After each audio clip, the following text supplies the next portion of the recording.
what's up?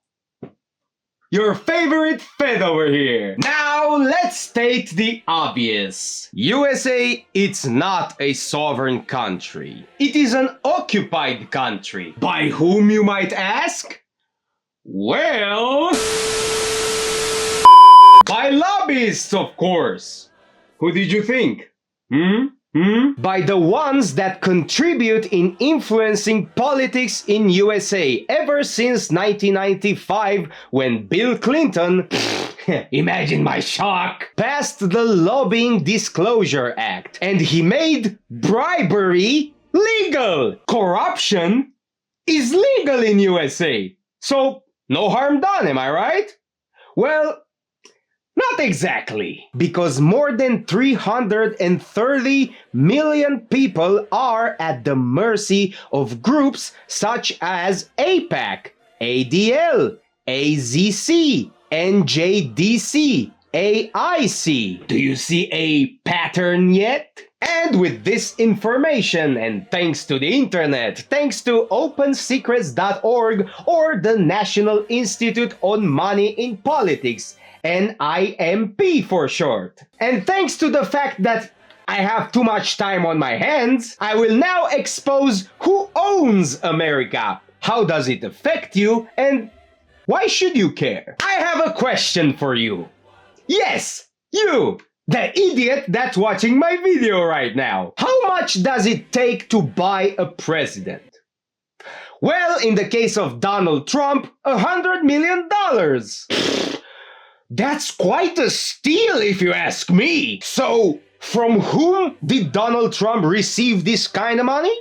Well, from the woman who owns America at this point in time, Miriam Adelson, who is born... Of course she is. Ooh, imagine my shock. Who is the wife of this thing. Sheldon Adelson, who... Yeah, of course he is. But the bright side is that he's dead. Thank God! This guy was a big shot back in his heyday. I mean, he owned this casino in Las Vegas, this casino in Macau, this other casino in Macau, these buildings in Singapore. Yeah, this guy was a big deal when he was alive. And of course, this hag inherited all his money. And now she's one of the most powerful women in the world, her fortune being estimated at $33 billion on paper. And also, this guy was a major backer of Bibi, the war criminal in chief of a certain artificial state in the Middle East. And now I want to draw attention to Donald Trump. More specifically, his picks for his future cabinet. Let's start with the Secretary of State, Marco Rubio. But I'm not gonna call him by his name. Instead, I'm gonna call him Dumbo. For obvious reasons. Dumbo, in the past, was very critical of Donald Trump, calling him, quote, a con artist. Don't believe me? Check this out. I bet you all know. You all have friends. You all have friends that are thinking about voting for Donald Trump. Friends, do not let friends vote for con artists. There is no way we are going to allow a con artist to take over the conservative movement, and Donald Trump is a con artist. And also, Trump, back in the day, he despised him. Just take a look at this tweet. But why do they suddenly become friends overnight? Let's see Dumbo's position on U.S. foreign affairs. Senator Rubio, will you call for ceasefire? No, I will not. On the contrary. Rubio, are you filming it? Wait, so I want you guys to get this. I want them to destroy every element of Hamas they can get their hands on. These people are vicious animals who did horrifying crimes. And I hope you guys post that. And what about the civilians that are being killed every day? Hamas should stop hiding behind civilians, putting civilians in the way. Hamas knew that this was going to lead to this. So Hamas should stop building their military installations underneath hospitals. So you don't care that 15,000 have died? You don't care about the babies that are being killed every day? I think it's horrifying. I think it's terrible, and I think Hamas is 100% to blame. That's what I think. Make sure you post that, please. Oh, I get it now. Now let's see how much money did AIPAC funnel his way. Ooh, $1 million. Not bad. Not bad at all. Side note, Dumbo is not even an American. His parents are from Cuba. They fled the Cuban Revolution back in the 60s and they fled to Miami, Florida. He's not even an American. Oh, he was born on American soil. That makes him an American, yeah. Let me explain how stupid this argument and this idea is. Take a look at Bob. Bob was born in a barn. Based on this logic, this makes Bob a horse! You see how idiotic this sounds? Anyway, let's move on to Vivek Ramaswamy, who looks very American and has a very American name, yeah. It has a southern twang to it. Let's see his rhetoric regarding you know who. If Israel wants to destroy Hamas, Israel should go ahead and destroy Hamas. If Israel wants to destroy Hezbollah, Israel should go ahead and destroy Hezbollah. If Israel and Mossad want to pull off Munich 2.0 and take out every last leader of Hamas, wherever they may be hiding from Doha to Dresden, host a red wedding at the Four Seasons in Qatar, the next time Haniyeh and Mashal show up, they should go ahead and do it. If Israel wants to, at long last, abandon the myth of a two-state solution, Israel should go ahead and abandon a two-state solution. The rest of the Arab world can absorb the Palestinians, just as the Jews absorbed their people out of 22 countries they were kicked out of since 1948. Yeah, good guy. Well, at least if he's such a warmonger, maybe he cares about veterans, right? Right? Oh, look! He already proposed to cut government spending on veteran healthcare. Would you look at this? He wants you to fight in a foreign country 12,000 kilometers away, and he doesn't even give a shit about veterans. You know, veterans. The ones that lost their limbs fighting for the government's interests, the guys whom they got cocked by their wives while they were deployed on a 6-month tour in Iraq or Afghanistan, and what they got was PTSD, ostracized by society, left unable to adjust to civilian life, and afraid of fireworks.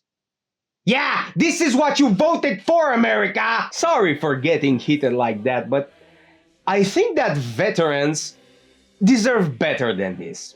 I know, controversial opinion. Now let's see who's gonna be in charge for Homeland Security. Chrissy Noem. So who is this broad? Oh, the governor of South Dakota who signed the bill to criminalize any criticism of you know who. Yeah, who gives a shit about freedom of speech or the First Amendment of the US Constitution? If you criticize the sillybillies, you go to jail, buddy! Now let's see the Defense Secretary, Pete Hegseth. A guy who literally has the Crusader sigil of Jerusalem tattooed on his chest and says speeches like this. Wants to take the stage and talk about dual loyalty is dead wrong.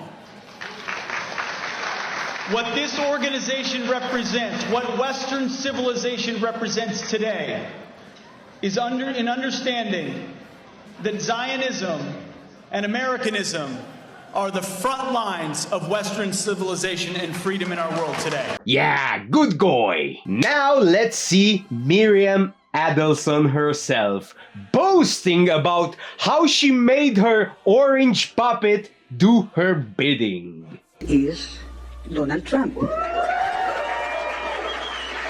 He promised to recognize Jerusalem and to move the embassy to Jerusalem. Promise kept. He promised to withdraw from Iran nuclear deal, and promise kept. He promised to bring peace between Israel and Arab nations. Promise kept.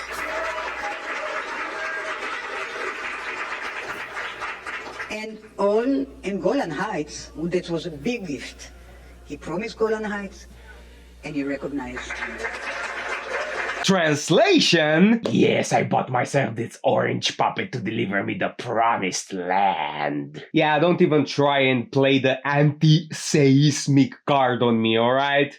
it's 2024, that doesn't work anymore. And now let's see the puppet himself, boasting about how much of a good lapdog he is. Promised I recognize Israel's eternal capital and opened the American embassy in Jerusalem. Jerusalem became the capital. I also recognized Israeli sovereignty over the Golan Heights. You know, Miriam and Sheldon would come into the White House probably almost more than anybody outside of people that work there. And they were always after, and as soon as I give them something, always for Israel. As soon as I give them something, they'd want something else. I said, give me a couple of weeks, will you please? But I gave them the Golan Heights, and they never even asked for it. You know, for 72 years, they've been trying to do the Golan Heights, right? And even Sheldon didn't have the nerve, but I said, you know what?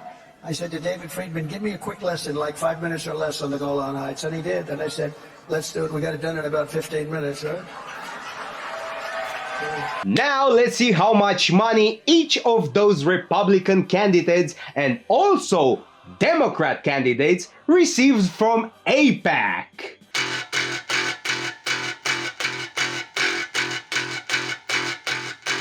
Sun is shining in the sky. There ain't a cloud in the sight. Yeah.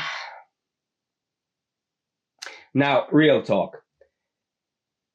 To my dear American viewers, I don't know how to say this to you, but you won't vote your way out of this. There's literally no difference between Republicans and Democrats regarding foreign policy. I might argue there's no difference regarding domestic policy. Your taxes will still remain high, while the billionaires will have almost non-existent taxes. Regardless of political affiliation, your tax money will fly to a foreign country to bomb women, children, and hospitals. As long as you have lobbying, aka bribery and corruption, legal in your country, nothing will change. Trump is not gonna change anything. Trump almost fooled me this election. He said he will drain the swamp. Yeah. Draining the swamp. Bro! He is part of the swamp! The government will still print endless amount of money, devaluing and killing the purchasing power of the dollar. No wonder BRICS, spearheaded by China, is becoming stronger each day. No wonder your national debt is at $36 trillion. No wonder people can't afford food, gas, and basic necessities. No wonder people are fed up with the military-industrial complex and endless proxy wars. My brothers, you won't vote your way out of this. Trump ain't gonna help ya. Orange man ain't gonna help ya. Oh, and if you think for a moment that I'm a liberal or I support Democrats, first of all, I'm not even American, and second of all, if you watch any of my videos, you would know that my political stance makes Benito Mussolini look like a moderate. So yeah. USA is an occupied country. Sorry for the black pill, but I don't see a scenario where the people prevail in the face of corporations, lobbyists, and the military-industrial complex. I just don't see it.